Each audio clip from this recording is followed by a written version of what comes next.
ya dibicarakanlah, didiskusikan dengan cara yang baik-baik. Jangan mengkafirkan, membid'ahkan. Masing-masing punya dalil. Misalnya orang sholat subuh pakai kunut, yang satu tidak pakai kunut. Wah, beda pendapat. Ini sampai dari dulu sampai sekarang masih terus. Bahkan di daerah-daerah masih terjadi perselisihan. Padahal ini tidak bagian prinsip. Itu ada terjadi perdebatan seperti itu di Mesir. Yang pakai kunut berantem dengan yang tidak pakai kunut. Yang pakai kunut marah. Kenapa? Karena ada seorang imam tiba-tiba masuk tidak pakai kunut. Kemudian akhirnya dihakimi oleh yang pakai kunut.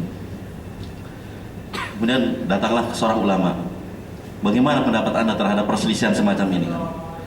Maka kepada yang tidak yang pakai kunut dikatakan, wahai Anda yang pakai kunut, apa hukumnya kunut? Sunnah. Ya. Kalau sunnah tidak boleh mengalahkan yang wajib. Ukhuwah itu wajib. Ya, ukhuwah itu wajib. Sunnah tidak boleh mengalahkan yang wajib. Kalau terjadi perselisihan seperti itu, lebih baik sholat di tempatnya masing-masing. Yang tidak pakai kunut, yang pakai kunut. Kita usah ada perselisihan. Kalau mau ikut dan kalau di satu kaum, ya kita kebanyakan mayoritas.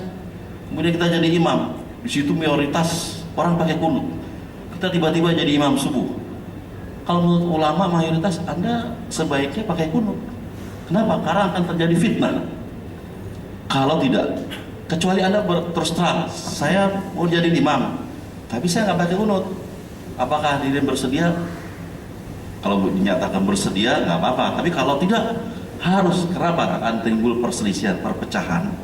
Nah makanya ini hati-hati masalah-masalah seperti ini, masalah-masalah furu, tapi bisa menimbulkan perpecahan. Nah itu yang terjadi. Kalau di tokoh-tokohnya, tingkat-tingkat pemimpinnya nggak apa-apa. Ahmad bin Hanbal pernah sholat bersama Imam Syafi'i, dijadiin imam. Ternyata Imam Syafi'i dan pengikutnya di belakangnya. Ahmad bin Hanbal tidak pakai kunut, akhirnya dia pakai kunut. Kenapa? Demi menghormati mazhab Syafi'i. Suatu saat Imam Syafi'i berkunjung ke tempat Ahmad bin Hanbal, jadikan imam sholat subuh. Imam Syafi'i tidak pakai kunut, menghormati mazhab muridnya Ahmad bin Hanbal. Dan ternyata ini murid dengan guru. Ahmad bin Hanbal adalah muridnya Imam Syafi'i. Jadi kalau dulu nggak ada perselisihan, ya, kalau sekarang yang kecil-kecil jadi perselisihan. Ya, yang prinsip harus dipertahankan. Makanya kita toleransi terhadap hal-hal yang kita berbeda pendapat, tetapi bersatu dalam hal-hal yang prinsip. Nah, itu penting. Ini penting diajarkan kepada kita para jamaah bahwa kalau masalah furu kita saling toleransi. Tidak akan bisa orang punya satu mazhab. Susah. Ya, kita mau memaksakan tidak ada kunut di negeri kita, susah. Atau kita memaksakan semuanya pakai kunut, susah. Yang bagus adalah kita saling toleransi terhadap masalah-masalah buruk. Kita saling menghormati. Kalau mau dialog ilmiah, dialog dengan penuh cinta kasih, sehingga akhirnya punya kesimpulan masing-masing, ya, dan tidak saling menyakiti. Dan kalau prinsip kita harus sepakat, Al-Quran adalah pedoman hidup orang Islam. Itu prinsip. Allah tunggal, Al-Quran tidak ada kebatilan, harus sama, itu nggak boleh beda.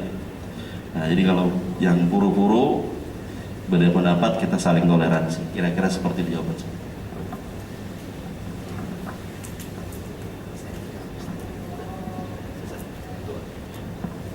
Karena waktunya udah nggak mencukupi, cukup satu pertanyaan saja. Mohon maaf. Dan pada Ustadz silakan di. Bismillahirrahmanirrahim. Alhamdulillahirrabbilalamin. Hamdan thayyiban mubarakan kama yuhibbu rabbuna wa yarda. Allahumma lakal hamdu wa tarda wa lakal hamdu idza radita wa lakal hamdu ba'da ridha. Allahumma iyyaka na'budu wa laka nusalli wa nasjud narju rahmataka wa nakhsha 'adzabaka inna 'adzabaka bil kuffari mulik.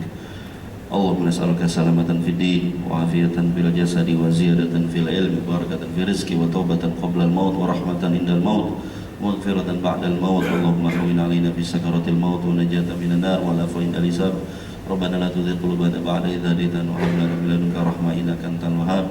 Rabbi ighfir lana wa li walidina warhamhum kama rabbawna shighara wa li jami'il muslimin wal muslimat wal mu'minin wal mu'minat al ahya'i minhum wal amwat wa ya qadiyal hajat wa ya kafiyal muhimat. اللهم اقسم لنا من خشيتك ما تحول به بيننا وبين معصيتك ومن طاعتك ما تبلغنا به جنتك ومن اليقين ما تهون به علينا مصائب الدنيا اللهم متعنا بأسمائنا وأبصارنا وقواتنا ما أحييتنا واجعل وارثا منا واجعل ثارنا على من ظلمنا وانصرنا على من عادنا ولا تجعل مصيبتنا في ديننا ولا تجعل الدنيا أكبر همنا ولا مبلغ علمنا ولا تسلط علينا من لا يرحمنا ولا يخافك ربنا ظلمنا أنفسنا وإن لم تغفر لنا وترحمنا لنكونن من الخاسرين ربنا تقبل منا إنك أنت السميع العليم وتب علينا إنك أنت التواب الرحيم ربنا آتنا في الدنيا حسنة وفي الآخرة حسنة وقنا عذاب النار صلى الله على نبينا محمد وعلى آله وصحبه وسلم والحمد لله رب العالمين السلام عليكم ورحمة الله وبركاته.